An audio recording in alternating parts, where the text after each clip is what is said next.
Sarah Kulpa here. I am on the transformation team as marketing director, and I am here with our fearless leader, Heather Adams. As we chat about her recent trip to Ohio. Transformation. Ohio. Oh, this way.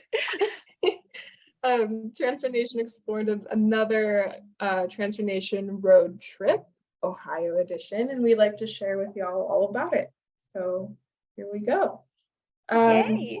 So Heather, as the founder of Transformation, what did you hope to achieve through initiatives like the Transformation Road Trip? Well, first, I'm just going to tell everybody who's listening that Sarah Kulpa is a badass transfer student. So she has a transfer mentor. She has been orientation leader at UCLA. She has mentored and overseen so many transfer initiatives. She's such an expert, and we are so lucky to have her as our director of marketing and media. So just wanted to give her a little shout. We haven't had time to introduce you to everybody, and so they could see all your wonderfulness. So I just need to tell them about it. All right. Thank you, Heather. Of course. It's all true. It's all the truth. Okay, so you asked me what I hope to achieve through initiatives like the Transformation Road Trips. Well, I want to end community college stigma. Community college transfer stigma, period. That's it. Our aim is really just to celebrate and learn about all of the great transfer work that's going on across the globe and share it with the community and just kind of celebrate all of the transfer champions and the transfer students in the world and elevate the community college transfer is a pathway of success. There's so much going on across the country for transfer that we needed a place to highlight it. And so that's how it started. And another aim is to really develop this open access, documentary style information that's available to anyone who wants it. I don't know if you know about Road Trip Nation, if you've heard about that, that organization. It's like a living, breathing documentary on community college transfer that just really looks for these stories that help give folks the confidence and the tools that they need to really find their own educational journey, whatever that looks like and however that's going to work for you. That's wonderful.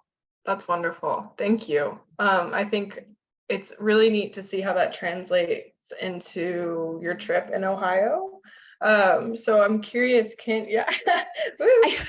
a little self-conscious. I never wear red, I'm a UCLA girl. So I'm like, oh God, it's red, but it's Ohio and I loved the state. So, I needed to represent.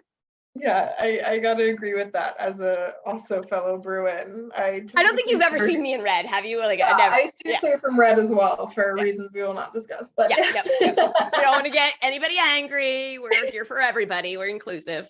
Yes, we are. It's just fun. But can you tell us about the Transformation Road Trip Ohio edition specifically? So this trip, I believe, was the second Transformation Road Trip. And the purpose of this trip, what were some highlights, things, you went over in Ohio?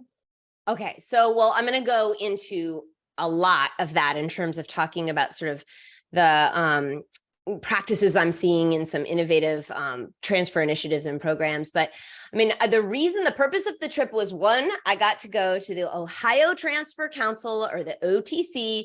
Super cool. I'm going to talk a lot about what that group does. But basically, it's a transfer backbone in the state that convenes folks and gets transfer advisors and transfer directors and transfer folks together every year for an annual conference. So I got to speak at that conference. Two, I had never been to Ohio, so secretly I wanted to visit Ohio. And I also realized that I know a bunch of people in Ohio. I've worked with the Cleveland State University and Lorain County Community College and Kent State University and all these other schools. And my stepmom, actually, who was a transfer and an adult student, actually, she went to college in Ohio for a bit. So clearly, I had a lot of connections to Ohio, so I had to jump at that opportunity. But the number one thing I learned, there's a lot going on in Ohio for transfer students. Wow. Okay, so lots going on in Ohio. And you just mentioned, rewind before we get into that real quick. You just mentioned at the OTC conference that you delivered a keynote address. Can you share maybe some main takeaways from that keynote address, but then also the main takeaways from the conference, and just give us like a snapshot of what's going on? Yes, absolutely. I could do that. Well, one, the conference was hosted at Columbus State Community College, which I love because I got to just be in the environment of a college that has more than 200 transfer opportunities and guaranteed admissions to many institutions. So it's just a lovely place to have a conference and to feel that environment. I love colleges, campuses, and that's another point of Transfer Nation road trips is just visiting college campuses and getting to see them and really boots on the ground, getting to see them. Mm-hmm. The other thing that I would take away, something that I'm really impressed in is the Ohio Department of Higher Ed is really engaged in the transfer conversation. They were at the conference. And Dr. Compton, who's their Associate Vice Chancellor of Articulation and Transfer, she started out the day and her speech with the quote, "Transfer doesn't just happen. It takes all of y'all to make it seamless and work for the students of Ohio." And simple sentence, but that's sort of, what I wanted folks to take away from this is that we're all responsible for transfer. And so I just love that she started off. So thank you, Dr. Compton, for starting off the day so well, because it played into what I wanted to talk about next so well. And the other thing, one, there's just a lot of resources. There's a lot of transfer articulation guides, and there are transfer articulation agreements between institutions, and they've got a lot of online resources. There's a lot of military guides and resources and sort of honorary military friendly recognitions in the state, which I was impressed about. But this ODHE, the Ohio Department of Higher Education, they had 5-6 people just dedicated to transfer. Wow. Right. I know. So it was, they had somebody for articulation. They had somebody who was just looking at guaranteed pathways. They had someone who was just on military and apprenticeship internships and initiatives. They had somebody who was only on like career and technical transfer initiatives. And I think somebody just on transfer policy and budget. So that's commitment. That's prioritizing transfer as a state. Okay, so my talk, yes, I gave a talk. It was very fun. People were wonderful, and we got a really great conversation going. But as I said, Dr. Compton kind of led it off. I wanted people to leave with the knowledge that transforming transfer is going to take bold moves from all of us, not just campus presidents, not just leadership, not just the Department of Higher Ed in our state. It's going to take all of us in any role that we're at an institution to innovate and create and foster robust transfer inclusive culture. And it's possible. You can do that in your role, whatever your role is, because all of the positions and all the roles in higher ed touch transfer. So that was sort of my one overarching theme. And then another theme, and this because transfer is personal to me, that transfer is not about credit. It's not about a handoff between institutions. It's a trajectory. It is an identity. And I wanted to really emphasize the framework or the paradigm of thinking about the through line of transfer, right? From whether it's from high school or career to community college to the receiving institution to career in grad school and beyond. It's really that trajectory and that shared responsibility for all of us on the college campuses that's going to make the difference. So I think those were my two major takeaways. And I like how you're saying this approach from everyone involved. It's like this 360 unified group, and seeing the work Ohio is doing at the state level, the Ohio, words are hard, Ohio Department of Education. Words are definitely hard. I get it. So hard, but so terrible. at the state level. But then also, I understand on your road trip specifically, you went to this conference, right? That was like the kickoff, and then you visited different college campuses. So these campuses are ones that are part of that puzzle, leading the way for transfer advocacy. And I'm curious to hear more about these campuses and what impressed you about their approach and maybe some other stuff too. Oh, I love that question, Sarah, because that's what it's really spotlighting and elevating really interesting practices or great work or great programs that are having great outcomes. And so I really want to give a shout out to Tri-C. It's also it's a bunch of colleges. It's about 5 campuses, and it's actually pronounced Cuyahoga or Hoga. There's a little controversy about how it's pronounced. So Cuyahoga or Cuyahoga Community College. This serves Northeast Ohio, Cleveland, in that area, the communities around Cleveland. There are 5 campuses. Sadly, I was only able to visit one. It was West Shore in Westlake, and the transfer director over there, Allison, gave me a tour, and it was beautiful. But what I wanted to emphasize, because I think this is, when you see an institution or a program that's doing really well, and by the way, Tri-C, when they're doing really well, it's easy to go, well, our school's different. We don't have the money. We don't have the thing, blah, blah, blah.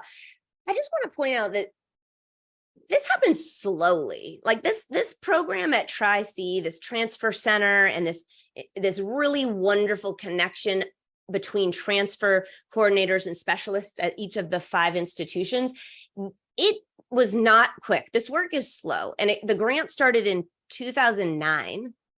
So they were talking about their timeline on how they got to where they are now with the transfer centers at each of the institutions and this sort of united force of transfer, if you will, at the community college. And one of the things they did, super, super smart, this is like one such gold nugget from the trip, is in the grant, in the funding model, they required that the staff hired for this initial work, that staff would be paid for by the institution once the grant was complete. Wow. So they literally wrote sustainability of the transfer centers into the grant.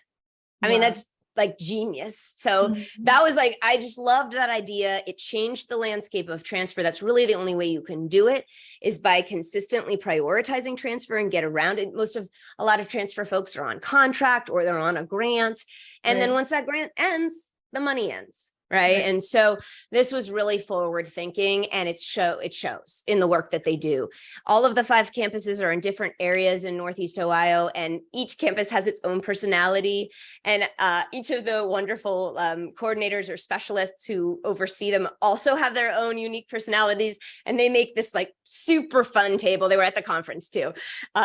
Super fun table of enthusiasm and energy around transfer. Wonderful. Oh, that's so great to hear. The second institution that I want to highlight, or sort of spotlight, and the takeaway that I have from it, is with Lorain County Community College and Cleveland State University. Now, I actually work with these 2 institutions in the transfer intensive in my day job at the Aspen Institute. And I don't have a t-shirt from Lorain County Community College, but this is the CSU one, which is really awesome, the Vikings. And they have a great program. It's called the University Partnership. You earn your bachelor's or your master's degree from one of the 14 universities that actually are all located on the Lorain County Community College campus.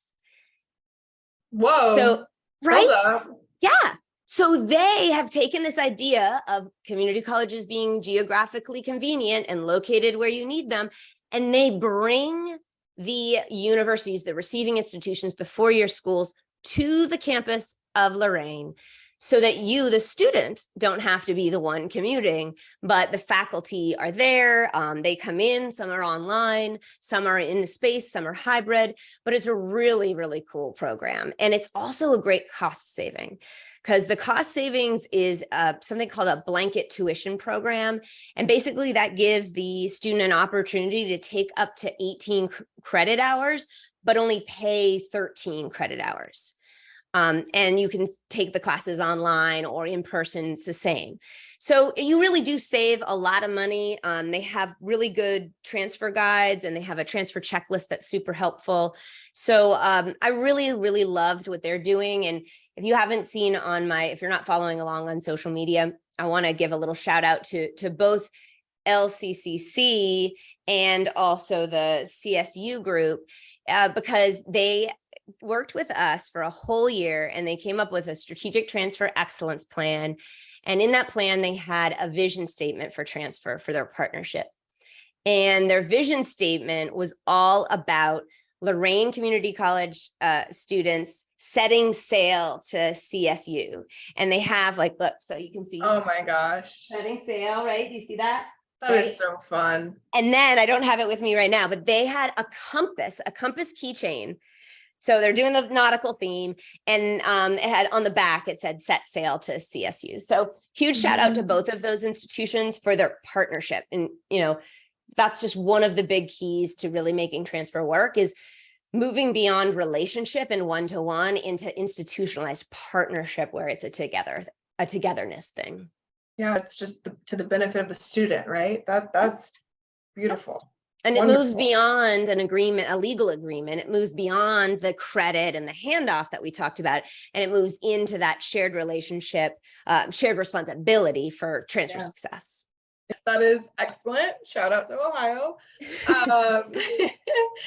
And so from this road trip, Transfer Nation Road Trip Ohio Edition, and other institutions outside of Ohio, or maybe institutions in Ohio, just other institutions that you didn't get a chance to mention today, what do you think are some promising practices, innovative strategies, things you think other institutions can learn from to help in their own transfer advocacy? Excellent question, because that's really what Transfer Nation's all about, right? That collaboration, that sharing of information, that coming together to support each other as peers in the field, and really sharing that responsibility for transfer success, as we were just talking about. And I think, we see that at our quarterly think tanks. We see that on our social media feeds when people are asking questions and really sharing information openly. It's really beautiful. And so I'd say bottom line, that was the thing that kind of stood out to me, is that collaboration and partnership between institutions, because that really plays a crucial role in facilitating smooth credit transfer, but then it moves beyond that into that shared responsibility. I think the other thing that I sometimes don't see that I saw in Ohio was that Department of Ed prioritization of transfer. Sometimes there are states where everybody's just doing transfer on their own. There isn't a backbone of support, right? There isn't one group that's convening people, bringing schools across the state together. And you learn so much, as we know from Transfer Nation. It's amazing to hear what somebody in Washington is doing, to Texas, to North Dakota, to Maine, to California. We get to learn so much from just a different perspective. So even though our environments are different, even though our budgets are different, even though our institutions are different types, transfer doesn't change that much, and the conflicts and the issues and the solutions are often similar across the country. I think another thing that I would like to see at the OTC, so for those listening, John. I see you, John. I see you. I think it would be amazing to have faculty, other departments there in attendance. I asked that question on purpose during my keynote about, who here is faculty, who here is from another department other than transfer, and there weren't any, and that's fine. That's what most of our transfer work is done with other transfer professionals.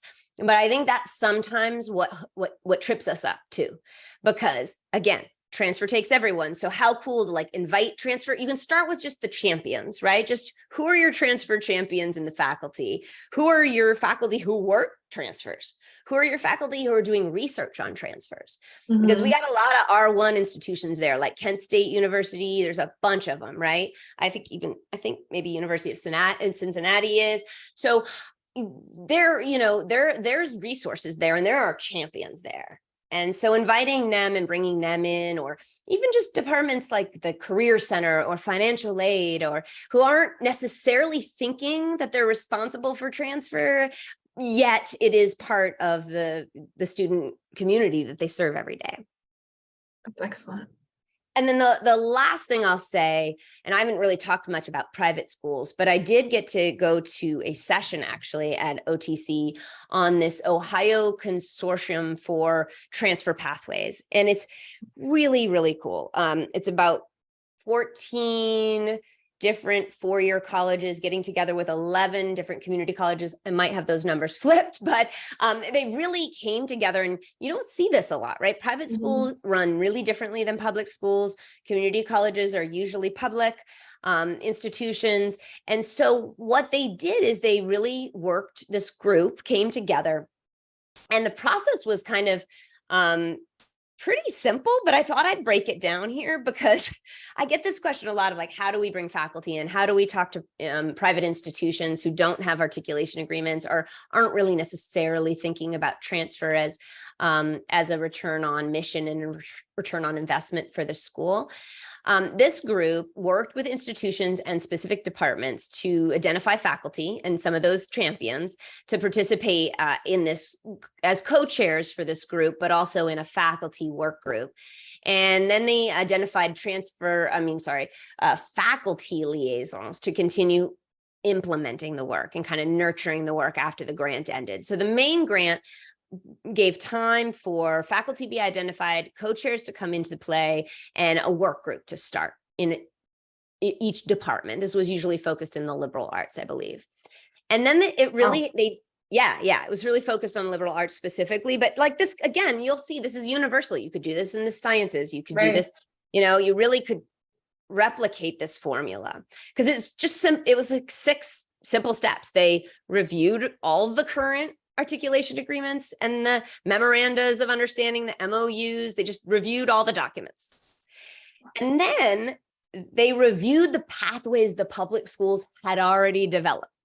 Sounds like a no-brainer, right? But like, because it's already been done. You can find the similarities and build on them. But I think people tend to just start from scratch because they're like, we're so different. It just built on what they had. And then 3, they compared all their major courses across sectors. And then 4, they really encouraged any needed campus stakeholders, right? So any other folks they needed to get at the table to make this work. They evaluated the course alignment and the learning outcomes to make sure the learning outcomes from the community college faculty and the 4-year private school faculty align. And then they just drafted a transfer pathway template from that. I mean, it sounds simple. I know it wasn't simple. I know it took a lot, but I was really impressed at this consortium because these private schools are generally probably thinking of themselves as in competition. But this group is like, we're not in competition. There are plenty of Ohioans. There are plenty of students in Ohio who we can serve. And we're not in competition with each other. And if we can figure out a way to work together with community college transfer, it's really just going to benefit students in the end. And that's the purpose of college, right? So I really liked that. And I thought that was a good practice that anyone really could build on. Truly. And there's 2 things I'm hearing from that. First, I Googled it. They're Ohioans, but they also proudly call them Buckeyes after the nut of the Buckeye tree. Buckeyes. I love it. Oh yeah. Okay. Buckeyes. I get that. And second, I'm just thrilled to hear that the private schools took that approach to see like the holistic view of the work that's been done, because I think as we start talking as Transfer Nation, serving community college and then transfer advocates across this nation, there's a lot of work being done, right?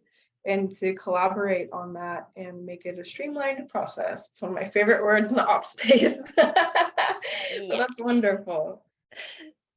Okay, so one of our final questions of this interview. This is one of my favorite questions because identifying challenges is the first step to addressing them. So in your opinion, what are some of the biggest challenges faced by transfer students, and how can colleges, universities, the transfer advocates that want to support them best support them? Oh my goodness. Sarah, what are you doing to me? I could talk about this for 14,000 hours. Okay. I will pick a few. I will pick a few of the majors, but this is such a great conversation to have. We should just do an entire episode just on hurdles and then on, addressing those hurdles. But I would say one of the biggest hurdles that I see for students is that institutions aren't adjusting to the needs of students today. Students being a student might not be your first priority or your first identity. We're not only students, we're caretakers and workers and employees and drivers and commuters and parents and all these other things. And institutions really haven't, many, not all, a lot of receiving institutions particularly haven't adjusted to that. The student is still seen a very specific way. We haven't adjusted our funding models to that. We haven't adjusted nationally and federally. So, transfer isn't necessarily included in some of those the criteria for rating of colleges or giving funding to colleges. So it's just a paradigm shift, really. And then I think from that comes the hurdle of they're navigating confusing systems. Institutions have built systems that semi work for them, but don't work for students. They're hard to figure out. And most students are figuring it out on their own, right? You Google, blah, blah, blah, right? And so if you're piecing information together in an already complex, confusing situation, it might just be luck that you pieced the information together correctly, or luck that you meet the right advisor or counselor who sets you on a path that's working for you. So that is another hurdle. And then finances tends to be a really big one. It's expensive. College is expensive. If you're used to community college, that's less expensive, plus more flexible, plus geographically nearby. Shifting to a 4-year institution or a receiving institution, it's different. And sometimes financial aid doesn't cover. Sometimes 4-year institutions don't have transfer scholarships or really great financial aid. And so that can be an issue. Now, in terms of how you can work as a practitioner or leader to advocate, I would say, again, I'm like a broken record. It's that shared responsibility for transfer student success, right? It's we all are in it.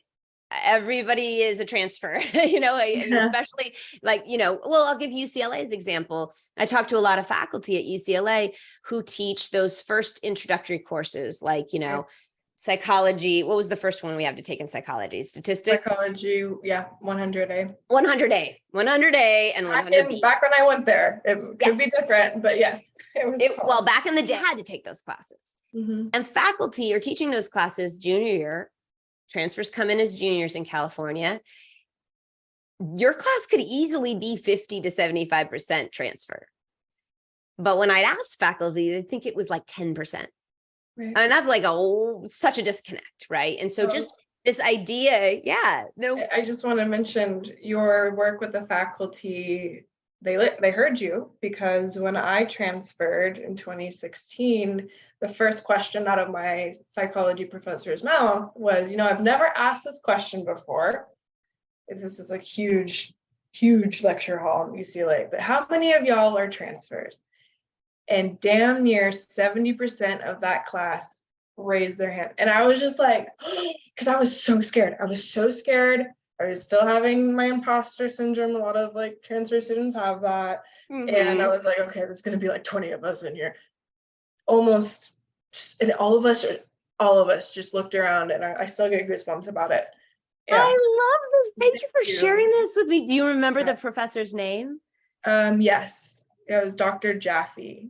Oh, yes. Yeah. Oh my gosh. I'm so excited. Yeah. That just thrills my soul, because yes, it was, it's a lot. Then it just takes talking to people, because once they know, faculty, they want student success. They want to see their students succeed, but they just don't know. It comes from a place of just kind of lack of knowledge on that experience. If they weren't a transfer, or if they haven't talked to a transfer to hear about it, or someone like me who's explaining it to them, they're not necessarily thinking about it.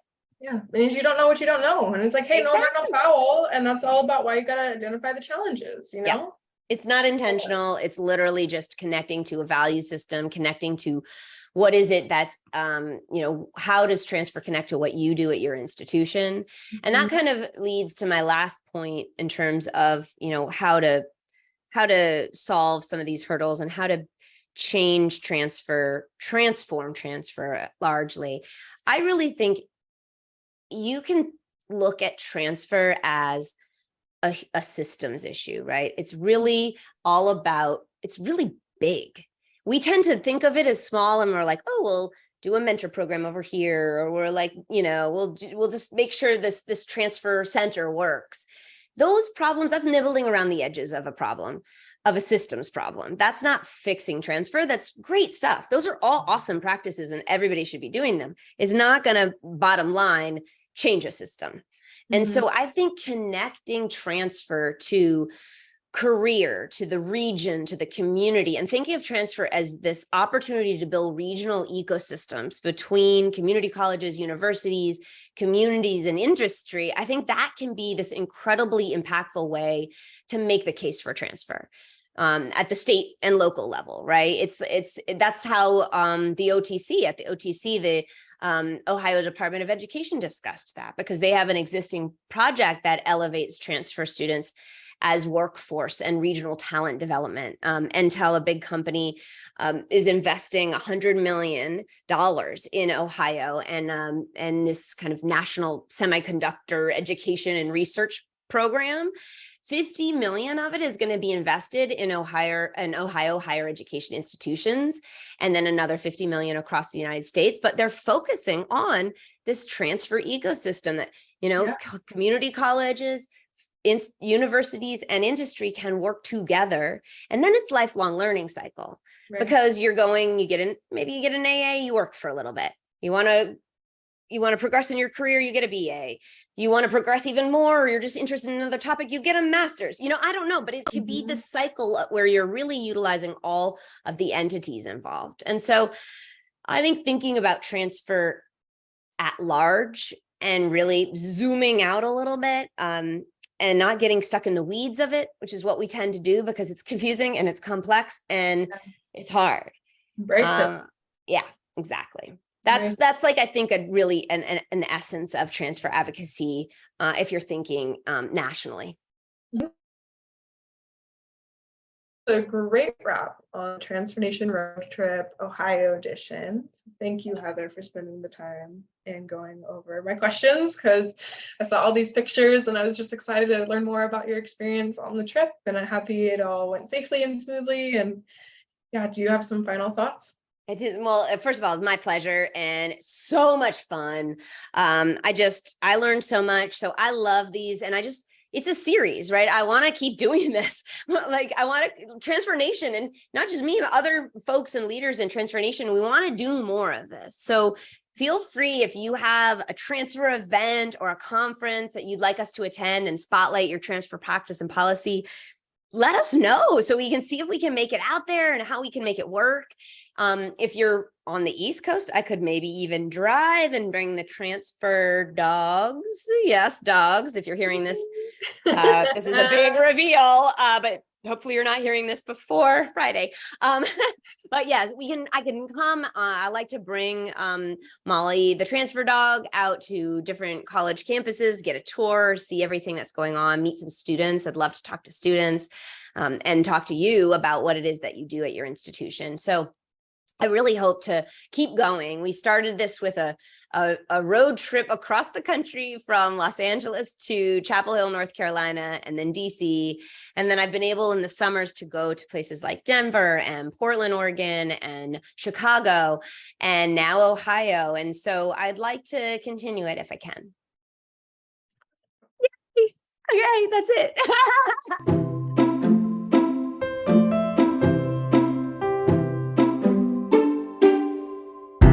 Changing t-shirts. I now understand what this thing is. It's a Buckeye nut.